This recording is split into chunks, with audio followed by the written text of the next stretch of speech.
Hey there, YouTube. Back again. Had a little break in videos. Had to deal with some grown-up stuff. Not very fun. Just sitting around bored. Nothing to do. So I thought, I've never really done anything with my Trailfinder 2. If you remember from some other videos, this is just pieced together. I've never actually bought a Trailfinder 2 kit. I just bought all the bits and pieces on eBay and kind of pieced it together. And the last thing I did get a 4-link for the rear and run axial shocks, but I never had anything set up for the front. Just stock leaves, and I didn't have any shocks that fit it. And a long time ago, I did buy some of the parts to do the 3-link on the front, but I don't have the mounts for I've got the axle truss and the axle end, and I have the panhard bar mount, but I don't have the brackets that go back there to mount the actual bottom links to. So that's why I never messed with that. But I got to thinking today, it's like I can re-engineer that maybe. So we'll take a look at seeing if I can make something work, so I don't have to buy any more parts, because I don't have any money for the hobby right now. So see what we can come up with. Alright, so I got the axle off. Took the servo off, all my battery tray, my electronics stuff. I set that aside for right now. I'm gotta go over inventory, kind of see what I've got. I'm gonna go ahead and pull the leaf springs, perches, and hangers off, and then I'm gonna go ahead and mount the truss and link mounts to the axle, and then we'll start looking at wheelbase and trying to figure out what we can put in here to lower our link and get the right amount of movement and pinion angle correct and all that fun stuff. Just gotta try to do a little bit of RC engineering. Did want to say, give a shout out. There's a YouTube channel, Race4wd, I believe. He has a bunch of the same stuff I've got. He's got a cruiser, he's got Trailfinder 2. He put some videos up lately, just driving his around. He's got a real nice crawler course. You gotta check him out. It kind of inspired me to get back in here and start messing with my Trailfinder 2. But yeah, we'll go ahead and get the rest of this taken off. Alright, so we're scrapping the 3-link front on the Trailfinder 2 redo. It's not working out. Like I said earlier, everything I've got, all the truss and everything, is for the Jalan 2, so it's not going to play nice with the Trailfinder frame, and I'm just tired of messing with it. So I'm going to go ahead and put the leaf springs back on. I did find a trick online. I don't know if other people probably already know this, but the problem I was having with front shocks, the kit comes with 70mm shocks, and nobody really makes a whole lot of aftermarket shocks that size other than the internal sprung RC4wd Drive shocks, and I wanted to put real shocks on it. So people have been swapping out the Jalan 2 front shock mount, which gets it up there, and you have multiple mounting spots so that you can run an 80 or 90mm shock like you would have in the rear. So I'm going to go ahead and put everything back on the front, leaf springs, and then I'm going to set up I've got the big leaf, and then I've got one helper leaf on it. I like to run because that keeps you from warping your main leaf spring. Once they break in, it will perform. It's just a matter of breaking it in. I've held those helper springs on the table and was mashing them down with my hand and trying to loosen them up a little bit, just keep them from getting axle wrap. It usually happens in the rear more than the front, but it's good to do it on them all anyway. And then I've got some more axial shocks somewhere that I'm going to run on there without springs, because if you have a leaf spring, you don't need a spring in your shock as well. You just need, oh, they're already over here. You just need the dampening. So I'm going to swap all that stuff out, and hopefully we can get it to perform a little better. Alright, so been working on this for a couple hours. Got everything back together. Got the taller shock towers in. Everything works a lot better. My shocks have plenty of clearance. Springs are still a little stiff. Looks like I'm having a problem with the steering hitting the axle. I don't know, that'd really be a problem. Yeah, I think we'll try it with that first, see how it does. I did want to make a few upgrades.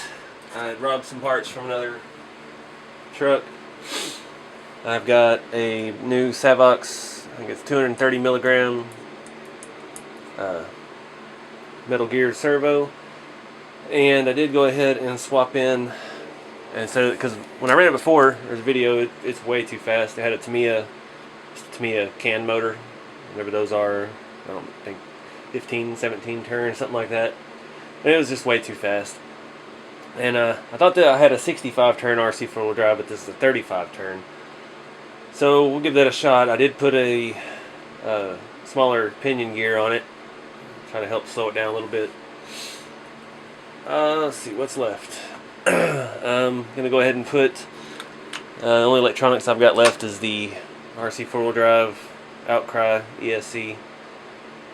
I'll put that back in. I've got my orange RC servo, and I think I'm gonna leave out the fuel cell because I don't know, there's no point. And having the 4-link in the rear, it's kind of in the way because it sets right here, and you've got your upper links, and they come completely up into the frame. So I don't want that to be in the way. But yeah, we'll keep working. Alright, so I got the body setting on there. I have a little bit of issue with that Outcry ESC. It's just a little tall, a little big. I hope I can upgrade it here eventually, because this interior has this body has a full interior, and it kind of sits on the floorboard right here. It's a little too tall. I can get the body mounts on. I just have to pull them up a little bit. Oh, but this is where I'm at. See if I can show you here. Got everything routed, zip tied down for now. It feels a little better with the shocks on the front. Still really stiff. Trying to get flex. The 4-link in the rear is really soft, even with the coils cranked down like I've got them. So we'll just have to see how it performs. It's pouring down rain. We got that hurricane coming through up here now, so I'm not gonna be able to get it outside. Probably not even tomorrow. It's gonna be a mess. But let me see if I got some juice in this battery and crawl around in the shop here and see what kind of speed we're looking at. Alright, so we got it all back together.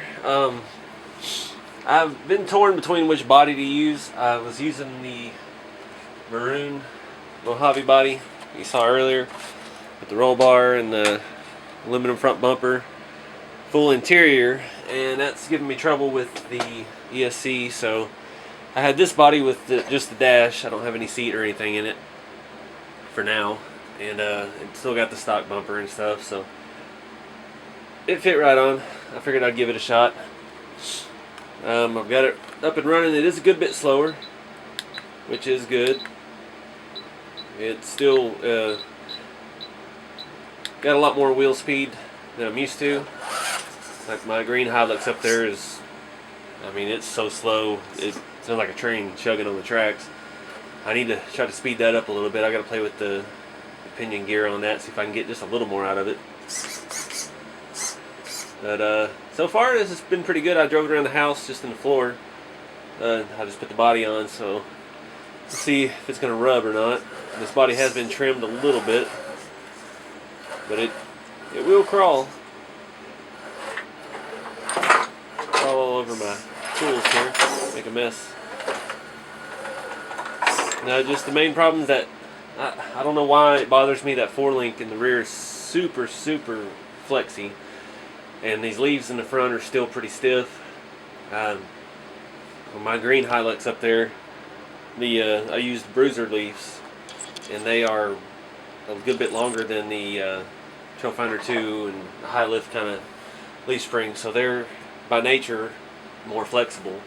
Even with a second leaf on that front of that truck is super soft, and I just don't know if I'm going to get that much out of these leaves just because they're so much shorter. But yeah, hopefully, I mean, it's middle of the night here now and it's still pouring down rain. I can't get out and drive it. Hopefully I can get you a video up here pretty soon. You can see how it does. I'm curious to see how it is on the rocks with the new motor. And I don't think of what else I was going to show you.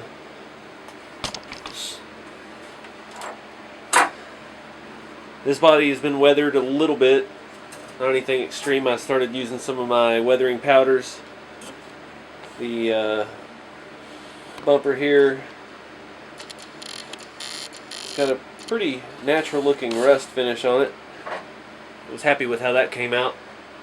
And this body was originally one of the ready to run bodies, so it was that red plastic, and stuff like the inside of the headlights was already painted silver.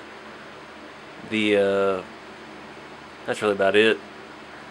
It did not come, I was kind of surprised, it didn't come with the lenses and the light buckets for the blinkers.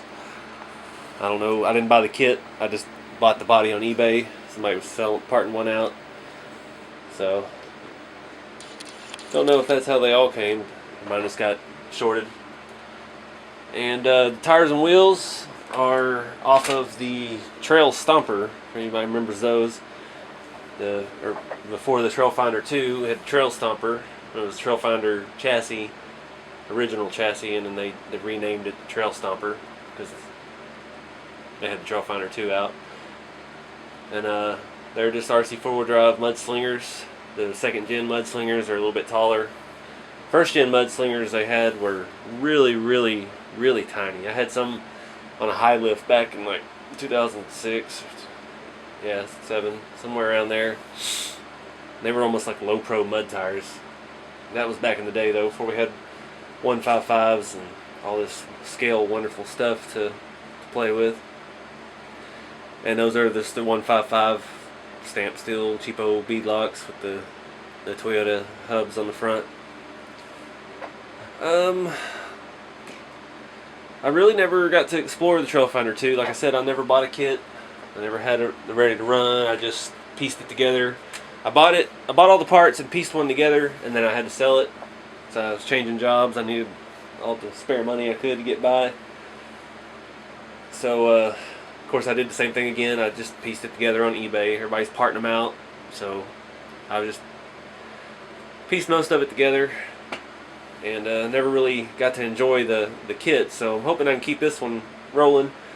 I want to get some aftermarket stuff for it eventually. I want to see some of their bumpers. I really like the bumper setup on this truck. The way the bumper mounts work.